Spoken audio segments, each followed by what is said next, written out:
இன்னைக்கு 5 போட்டிருக்கு. இன்னைக்கு போய் ஜாப் சீட்டு வாங்கியாச்சு. ப்ரீவியஸ் அப்ரூவல்டு வந்து கேன்சல் பண்ணியிருக்காங்க. ஃப்ளிப்கார்ட்ல இருந்து கேன்சல் பண்ணியிருக்காங்க சார். ஏன் பண்ணாங்கன்னு தெரியல. நீங்க வந்து போய் ஷோரூம்ல கேட்டதுக்கு வந்து அவங்க கேன்சல் பண்ணியிருக்காங்க. அவங்க மேல தப்பு இருக்கு, அதனாலதான் கேன்சல் பண்ணியிருக்காங்க. நீங்க ஜாப் சீட்டை காட்டி நீங்க தான் வாய்ஸை ரைஸ் பண்ணணும், நீங்க தான் சார் கேட்கணும். இதே மாதிரி என் கஸ்டமரு கிட்டத்தட்ட 5 பேர் வந்துட்டாங்க போன மாசம் வண்டியும்.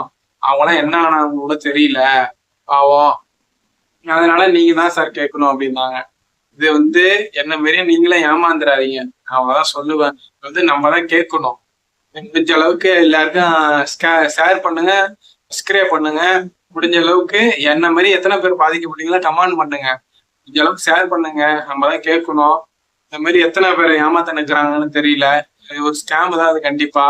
யூஸ்டு மொபைலை கொடுத்து விட்டு உள்ள பார்ட்ஸ் எல்லாம் மாத்தி விட்டா அதே மாதிரி நீங்களே ஒரு ஃபோன் வாங்குறீங்கன்னா அது ஸ்டோர் ரூம்ல விசிட் பண்ணி ஐஎம்ஐ நம்பர் போட்டு இது யூஸ்டு இல்லையான்னு பார்த்து வாங்குங்க. அவ்வளோதான் நான் சொல்லுவேன் ஃப்ரெண்ட்ஸ். என்னடா நான்லாம் வாங்கலையா ஃபோனு, நல்லா தானடா இருக்கு அப்படின்னு நினைக்கலாம். அதை நீங்க ஸ்டோர் ரூம்ல கொடுத்து செக் பண்ணாதான் தெரியும் உள்ள பார்ட்ஸ் மாத்திருக்காங்களா மாத்தலையான்னு.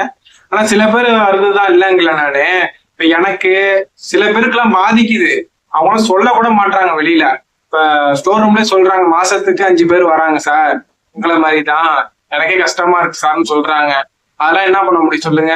முக்கியமா கமெண்ட் பண்ணுங்க. பாதிக்கப்பட்டவங்க எல்லாருமே நம்ம தான் கேட்கணும். முடிஞ்ச அளவுக்கு ஷேர் பண்ணுங்க, சப்ஸ்கிரைப் பண்ணுங்க. நான் போடுறேன் ஷார்ட்ஸ்ல அந்த ரெக்கார்டிங் உங்கள்கிட்ட பேசினது ஃபிளிப்கார்ட்ல என்னென்ன சொன்னாங்களோ முடிஞ்ச அளவுக்கு சப்போர்ட் பண்ணுங்க, ஷேர் பண்ணுங்க, கமெண்ட் பண்ணுங்க. பாதிக்கப்பட்டவங்களாம் நம்ம தான் கேட்க முடியும். இது இதோட நான் கன்சூமர் கோர்ட்ல கேஸ் கொடுக்கலான்னு கூட நான் ஆயிட்டேன். நான் மன உளைச்சல ஆயிட்டேன். அதுக்காக தான் ஃப்ரெண்ட்ஸ் இந்த வீடியோ.